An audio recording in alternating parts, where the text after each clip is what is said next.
Hi, before I start, I want to ask you a question. So please answer or raise your hand if you have an answer for me. Why do you make games? You. I just love it and hate it because it's really hard.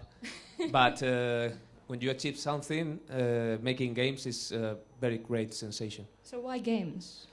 I don't know. Interactivity gives you a lot of opportunities. I like writing stories too, but with video games you can make the player a part of your story or whatever you want to communicate. Cool. Anyone else? Allí, Rubén. ¿Alguien más? Sí. Que no lo veo con el foco. In my case, it's because it contains all kind of arts mixed together in the same product. Yeah, continue. Yeah, I like to build worlds where rules of this reality doesn't apply and live in those worlds. I love all those answers. Actually, they're very similar to why I started making games in the first place. So, so I asked this question myself. Maybe can you hear me with a microphone?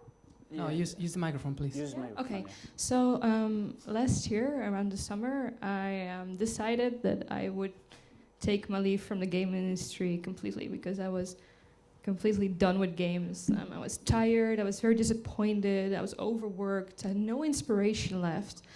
And I was completely out of touch with any kind of life beyond making games. And my life was basically around my work, and my work didn't really satisfy me. So I was just completely fed up with it. So I asked myself the question, why do you make games? Because for many people, the game that I made last year, or released last year, was a very inspirational story. It started for most people in 2015 when I was allowed to present my game on stage in Los Angeles at E3. And it was like a huge stage, and I was surrounded by all the pretty art of my game, and I was allowed to talk about, hope and how I want to make people cry and talk about the optimism that I want to convey through my work. And when it was released, it made a bunch of people cry, which was pretty awesome. And it was one of my goals, But yeah, I mean, by the end of 2016, it sold a little under 200,000 copies. So that was okay, it was okay. But the real story of the development and the aftermath of the development wasn't really that great. So it was at first, and then it wasn't, and then it became pretty cool again, and then it became pretty awful again, and finally we arrive at the point where it's good again. So optimism and hope there. So for those of you who don't know Beyond Ice, it is a game about a blind girl, and she's trying to find her cat by walking around in the world, and well, it kind of reveals itself as she goes on through touching and smelling and the sounds that come. So, video. Dentro vídeo, por favor. Video.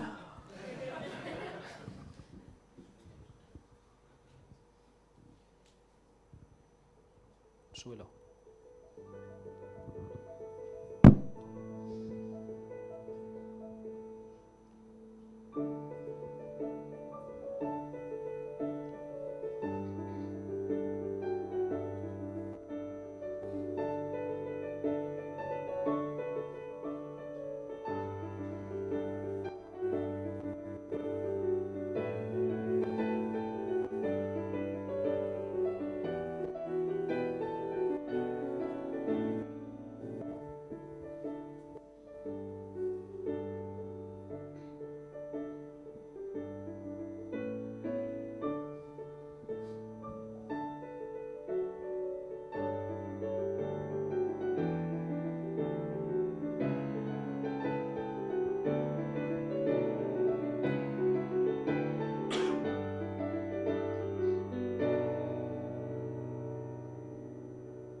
So, although I started development on this game in 2011, actually a few years before that I already started laying the groundwork of this project. So when I first considered game developer as a valid career choice, I was kind of attracted by the idea of combining the art with technology. So yesterday I met someone and he was talking to a crowd of people who knew nothing of games. They were just interested in all kinds of art and media. And he was trying to promote the idea of video games. And he explained of it as something called a Gesamtkunstwerk, which is a German term, and it kind of means a total art form, where almost every kind of art form comes together to create this beautiful product. And that is actually could be considered the equivalent of, opera, but for these modern times. And that was actually, for me, also what attracted me in the first place. You have all these different disciplines: drawing, sculpting, painting, literature, performance, architecture, cinematography, and all of that kind of combined with interactivity and technology, and it makes such a beautiful thing. So I went to college and I learned programming and design and 3D modeling, and how to create games with a specific target audience in mind. And I learned testing and UI design and all that sort of thing. But they didn't tell me about stories, and I didn't learn about how to tell a visual story through environments, or how to capture your audience and make them experience those worlds where they can lose themselves in their imagination. And that pretty much sucked. I mean, the school itself, not. I mean, this was a long time ago, so it was actually before Braid was being released, so there was no any kind of indie scene. Like, the idea of making a game commercially by a small team or even by yourself was completely unheard of at the time. So me and my friends, some of my friends at least, we started ranting and talking about the stuff that we wanted to make. And one of the things that kind of annoyed me the most about my college experience was the constant focus of games being made for a target audience, like not counting you as a maker, an author, but focusing on what this player wants and how to cater to this theoretical person's need, without making something personal or like giving something of yourself to your work. And that kind of, for me, was what made games. I understood why people didn't see games as a valid art form with that line of thinking. So,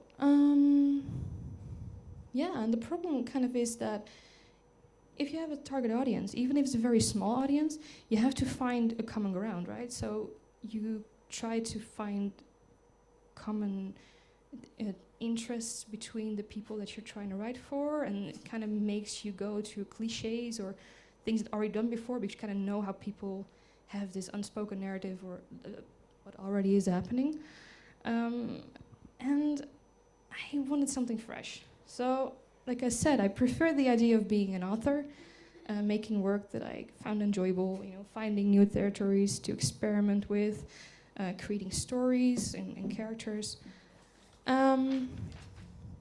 Yeah, so, and one evening and I spent with my friends and we were ranting about the state of the industry and why everything sucked and why our teachers were a bunch of assholes. And I wrote down a list of what I thought that I wanted at least my games to be like. So this is kind of the short summary of how I felt that games should be.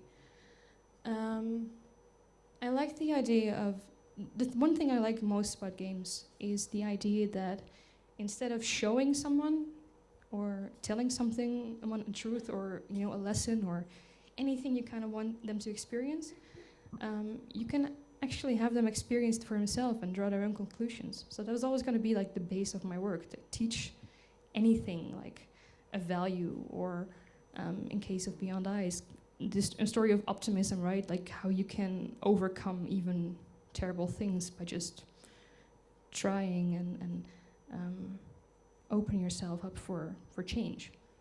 So I'm not going to go through all of them. You can read them if you like. Otherwise, I'm going to be here for another few minutes. So yeah, here's a few other things that I thought about characters and games in general. How characters shouldn't be empty vessels, but should be driven by emotions and their own personality. How to create emotions from the characters in the gameplay and make them feel the way your character feels. So, for example, in Beyond Eyes, when the character is very subtle, but when she is sad or frightened, she walks just a little bit slower and like she hunches back, and you kind of feel her despair through the motions of the gameplay, like these sort of little things. And I kind of decided to step away from that urge to be making games. Even though I know I was making games, people necessarily, like, I constantly brought the discussion, like, are these games? You know, what is a game? This is not a game. And I decided that it didn't matter. I mean, I just want to make an experience. And if people want to call it interactive fiction, then, or they want to call it a thing, I would be completely cool with that. So, like I said, started in 2011, finished in 2015. This is kind of a short timeline of everything that went in between. So, I'm gonna go through it through the rest of the talk a little bit. So, yeah, the rest of the time I kind of spent, you know, making of college. Before I started making this game, I started developing the skills that I would need to make games by myself. So I started learning how to program. I started to learn how to model better and make textures and all that stuff that we do to make games. To kind of prepare myself. And Beyond Eyes was my graduation project, or at least it started out as one. And the idea was, sorry, and the idea was that it was kind of going to be a testimony of everything that I wanted games to be like. And it took a bit longer than I originally planned on doing. But it was okay. I mean, I was still young then. I didn't have any, well, commitments or anything else. So let's go back to that great, not so great, great, not so great story. At first, it started out really nice. Did a ton of research, and I played blind for a few days, and I wanted to create like a beautiful art style and merge, and everything kind of went on track. But then, after the first year or so, I started getting incredibly frustrated with myself.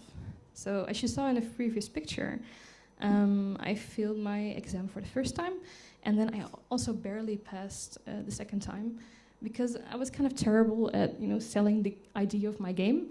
And part of it was because I received a lot of critique, like people telling me this is not a game and blah blah blah. And the other part was that I had no idea what I was doing, because even though I had been making games in college, they were always for a client with a target audience in mind.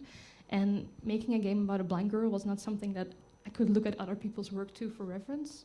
So I had to figure out everything on my own, and at some point it just started to become very frustrating. Also by myself, of course.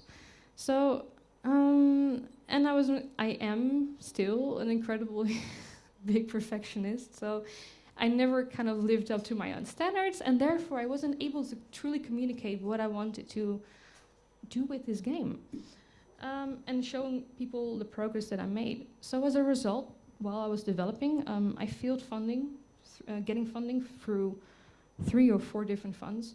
I did an Indiegogo campaign, failed that too. And you know, at some point people were like, "Oh, are you still working on that thing? And what is it actually?" I was like, "Yeah, no, never mind." And of course, I kind of did everything by myself too. So it was going all right, but there wasn't really an ending in sight, and I was like just going back and forth.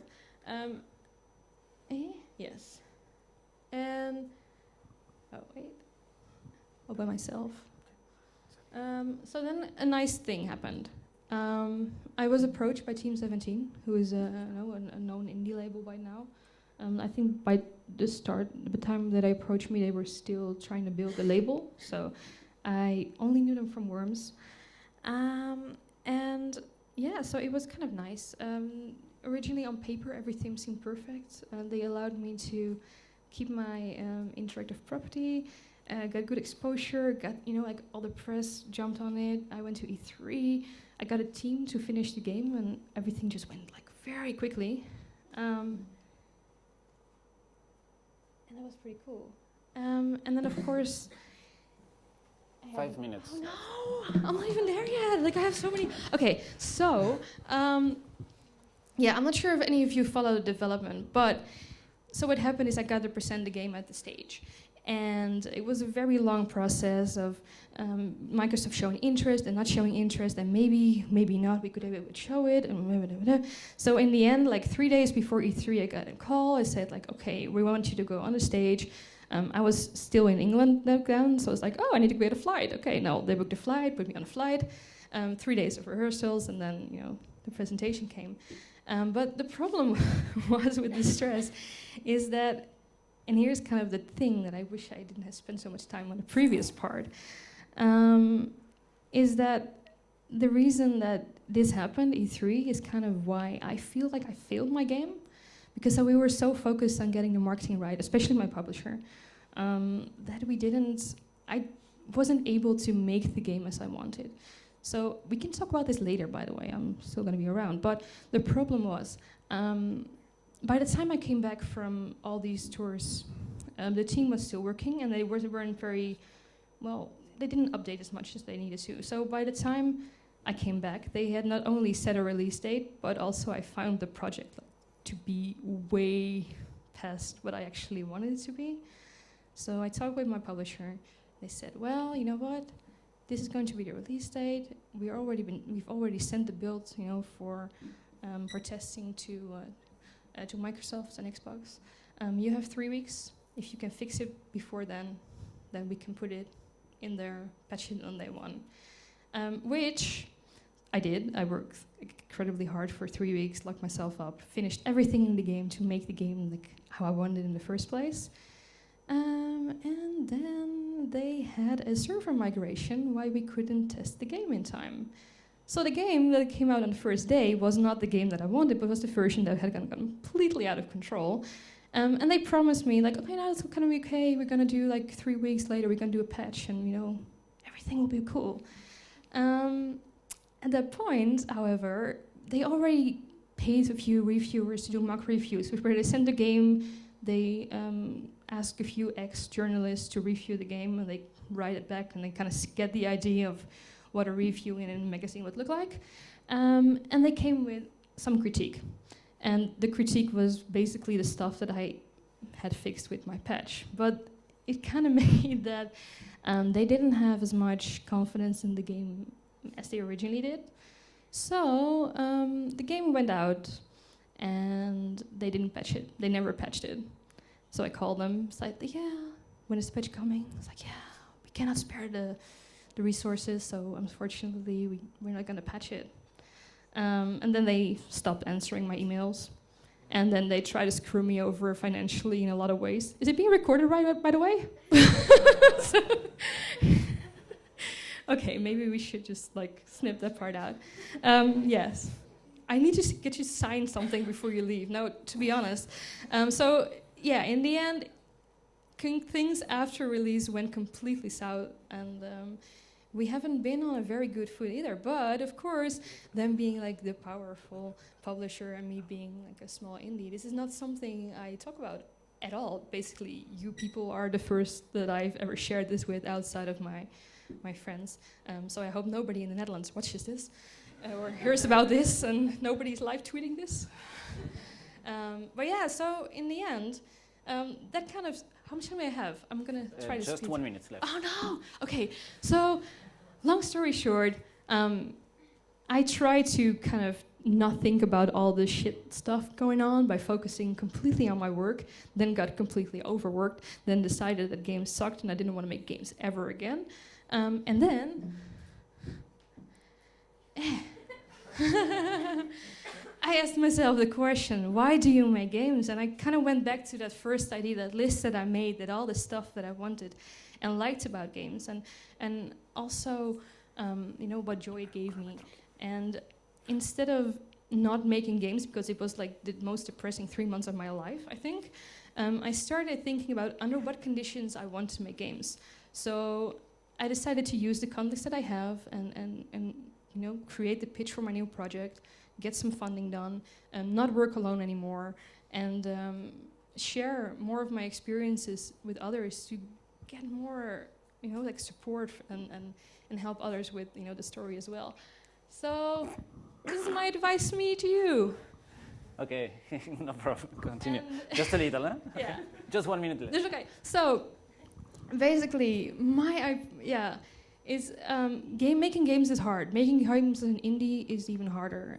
We have no money often. We have a lot of stress. We want to do the best. We want to have success.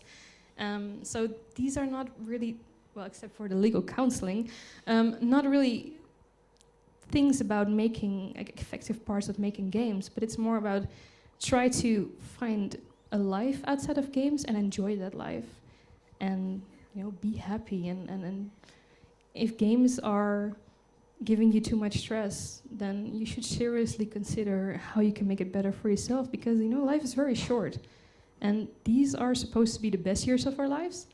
And we don't want to look back and think like, oh, I wish I didn't waste so much time stressing about that one little thing that I want to make in the game. So, but life is good. Really? Okay, thank you very much. 21 minutes. 21. Okay. That's okay. Sorry? Yeah, that's You have good. questions, right? 21. Huh? Yeah, 21 minutes. Okay. Now the questions. Okay. So, yes, the question. I don't know if you can talk about this, but what are you working on? Huh? What are you working on right now? I can talk a little bit about it because I'm going to announce like somewhere in the next month or two anyway.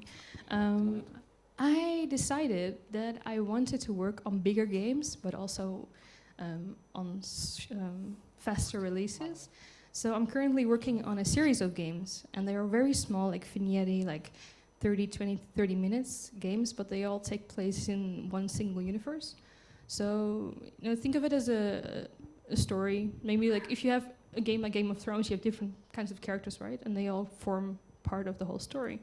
So every game is a different character trying to live, their life and being part of a overlapping story.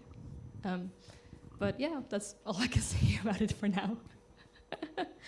Yes. Yeah, what was their cut, Team 17's percentage of the game? Sorry? Yeah, the contract you signed with your publisher, Team 17, what was their cut? How much percentage? I think it was we did 50-50. So it was 50%. But they did also development. You had a team, right? Yes. How much of the game you approximately calculate they did? Half of the game? No, so the game was already like in alpha when they came on board. But when Microsoft showed their interest, they wanted to like up it a little bit. So we redid a lot of the assets, and they rewrote a lot of the code that I did because I'm a very crappy coder, and it was probably not going to run on many PCs, like unless they were really high end. So they kind of optimized it and redid a lot of the artwork on that. And so when the time that I spent with them was basically from January 2015 till August. I served mostly as like creative director of the project, kind of making sure that that translation went well, or tried. I don't know about your experience in college, but you talked about how they were very focused on audiences and very specific target for the games. And in my experience, I've lived that as well, and I don't know if you agree that that's kind of a wrong way of looking at things. Because well, I don't know what's your I don't opinion necessarily on think it's a wrong way, but I think it's a very limited way. I think there are very different ways of making games, and the gaming industry in the Netherlands at that time specifically, and I think still today, before the indie scene came, most of the companies that were doing well were doing some form of serious game. So they really made games for a target audience. They made games as simulators, like teaching tools, that sort of thing. So for that kind of aspect of the business, and yeah, of course, target audiences are a very important thing. But yeah, I felt like they didn't see the whole potential of like the whole spectrum of what games could be at that point. ¿Tenemos tiempo más? Sí, sí, sí. Todavía más tiempo. ¿Alguna pregunta más? Is there any question? More questions? It's a good opportunity. Bueno, es una buena oportunidad para. Claro, I was supposed to have 10 minutes for question. That's why I was rushing so much. Come on, Well, you keep can- them coming. No? Es una buena oportunidad tenerla aquí. Viene desde Sure. Ámsterdam. We can go back to the slides. I Yeah, mean, no. sure. No, the problem is that we have the beers Yeah. after that, and that I think it's a good way to speak with everybody. What's your opinion on Kickstarters? I mean, instead of giving your game to a publisher, trying to make your own game and then put it on Kickstarter, what's your opinion, at least in the general sense? I think Kickstarter came at a time where there were so little options that it was a good thing. Like it kind of, because before Kickstarter came, a lot of games were not getting funding at all because people thought, like if they were doing something different, there was no audience for it. And then Kickstarter was the way to kind of prove, like, okay, you know what, we want to make this thing, and there is or is not an audience for it. So originally, yeah, but I think doing Kickstarter is a very large responsibility, and it's very difficult to do well, I think. And I also believe that, especially like after around 2014, so many people were doing it. Like there was this kind of collapse of projects, and you kind of see it building up again. But at the same time, over the last few years, so many projects did not deliver what they were promised because they felt, because either the developers didn't know what they're getting into, or because they felt pressured by the communities to promise more than they could deliver in the first place.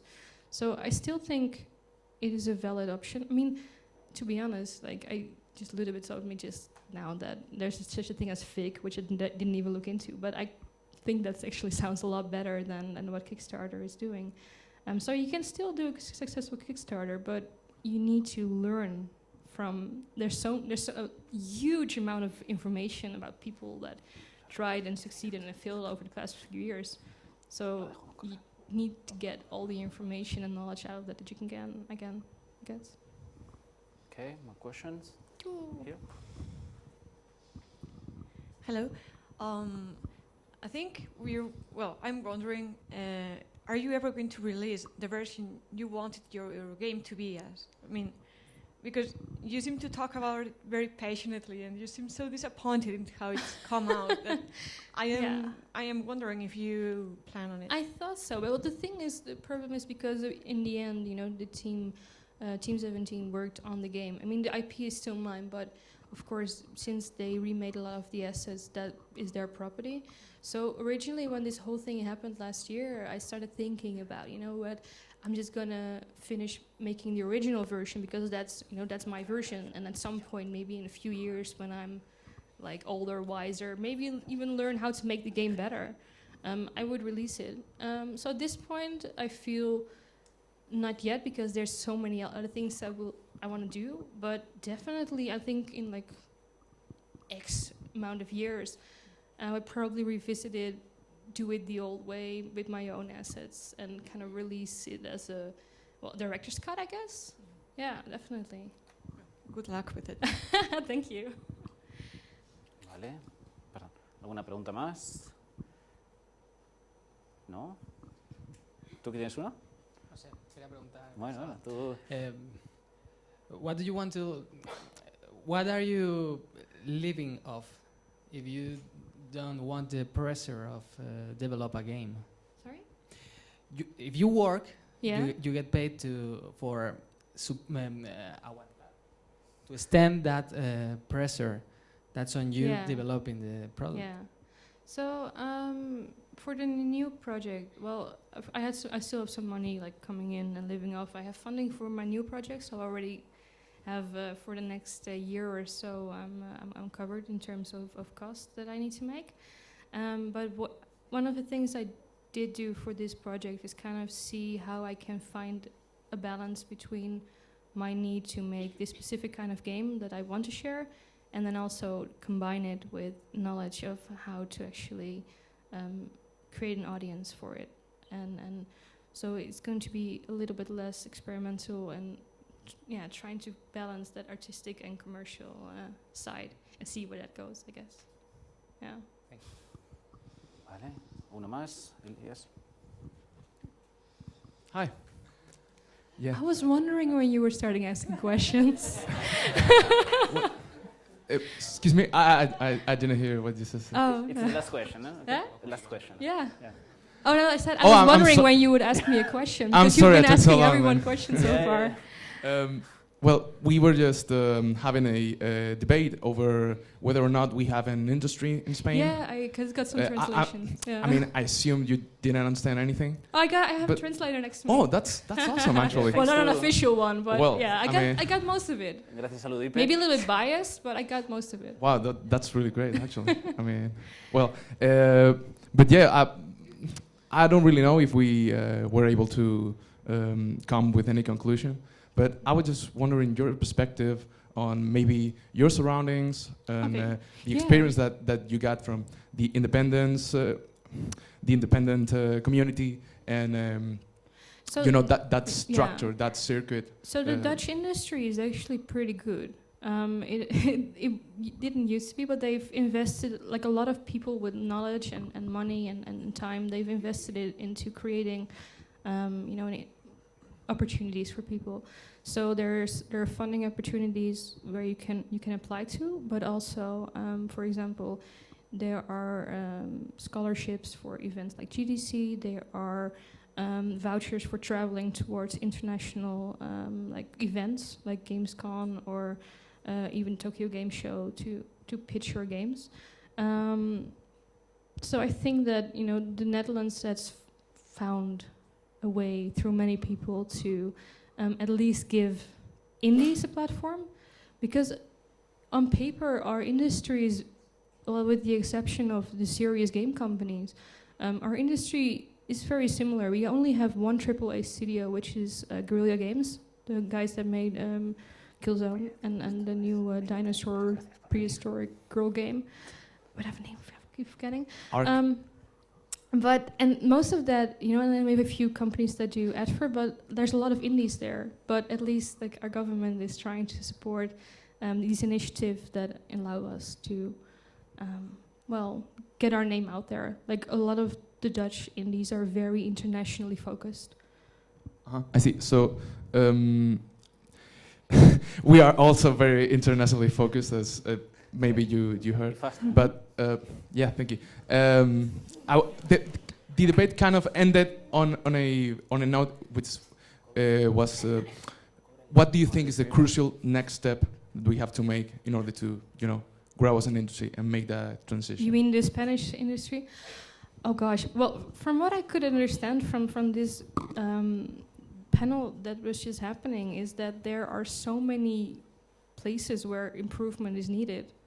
I mean, I don't mean to bash you or anything. I mean it in a loving, caring way. But yeah, I think schools need to be supported. I think there needs indies need to, at least independent developers need to have some. Because I heard you also have this weird tax that you need to pay every month as a freelancer. What the fuck?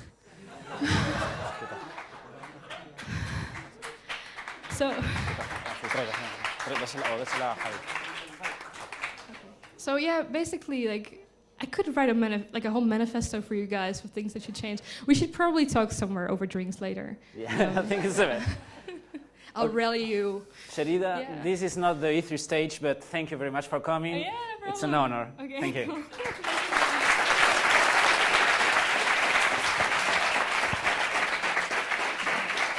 Thank you.